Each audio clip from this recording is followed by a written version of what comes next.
Peace and blessings to all. Hope everybody's doing well. My name is Trinity, and on this channel I'm talking about my journey through African spirituality and self-improvement. Today we're going to talk about my first year on YouTube, right? Just taking some time to reflect on my journey thus far, the wisdom that I've gained. I published my first YouTube video back December 4th, 2023, right? And I was just in a space where I needed a new form of expression. I needed a new medium to express myself through and to really deal with a lot of mental energy or energy in the form of words, right?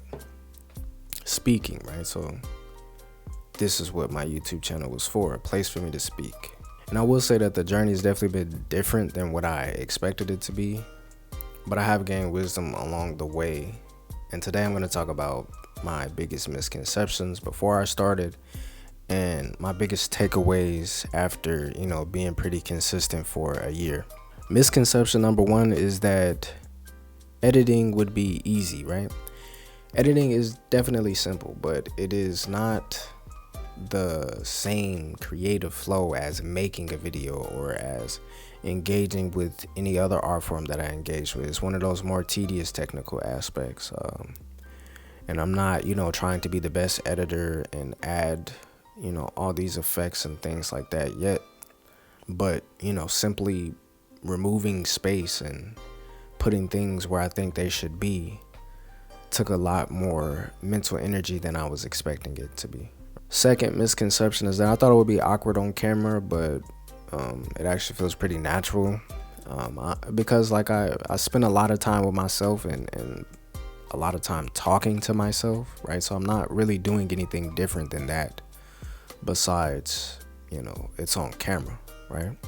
So it's not very awkward for me to speak into a camera. My biggest takeaways from my first year on YouTube is that I definitely prefer long form content because the whole idea of like shorts and Instagram reels and TikToks and things like that, that short form content forces a person to condense and generate interest in a short amount of time.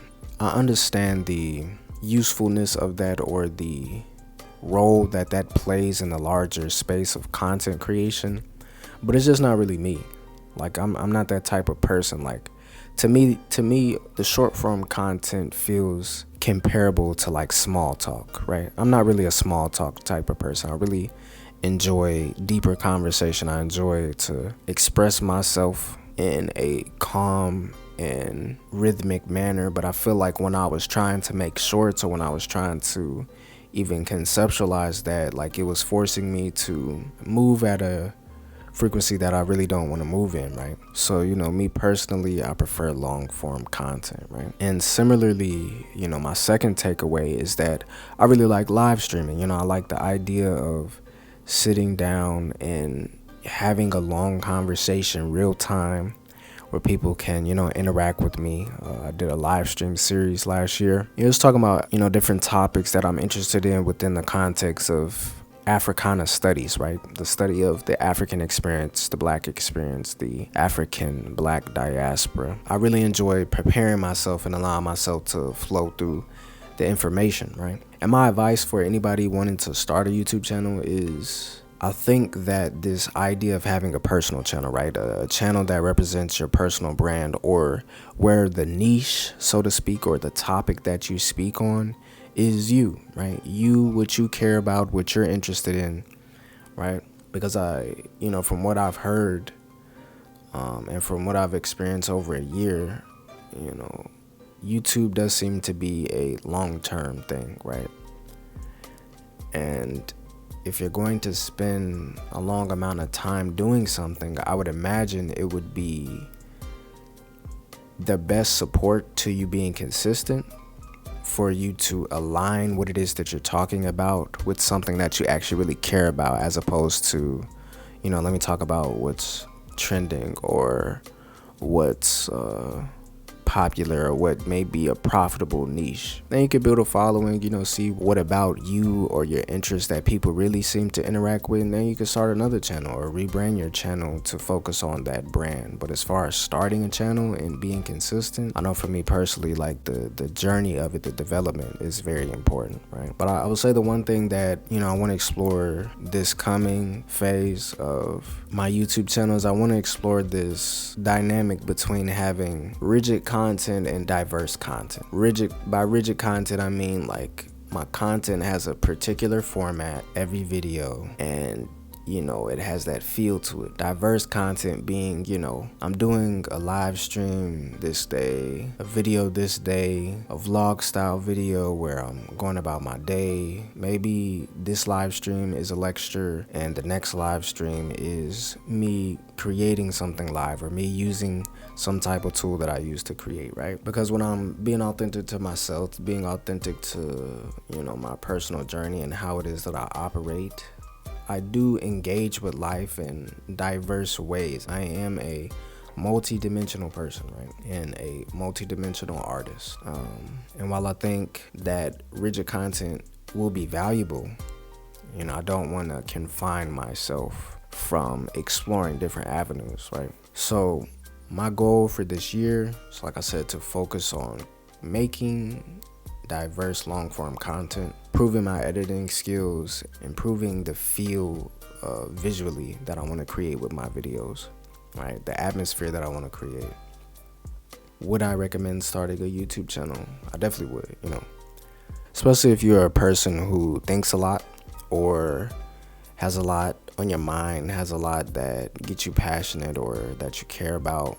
Or like if you just have something in your life that you really enjoy doing and you want to talk about it all the time, why not? Why not share on YouTube, right? At the end of the day, like if nobody follows you, it's still like this visual journal that you can go back on and see who you were and, listen to yourself. I think it's something very,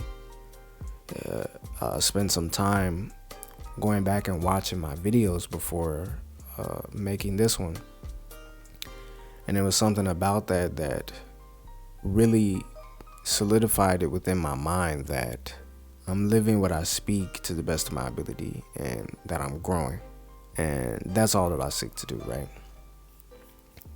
And I think that sometimes we can forget that, right? Because I journal, I write and I go back on those things sometimes, but to actually, go back and see myself and listen to my voice speaking and just seeing, how I look. Yeah, so it's something I think is very powerful, something I'm grateful for. So many blessings and much gratitude to the people who have, liked and commented and subscribed and supported me. I hope to make more content that you all enjoy. And I look forward to all the new people who come in and come hang out with me and listen. But I wish you all, peace wherever you may be. I say.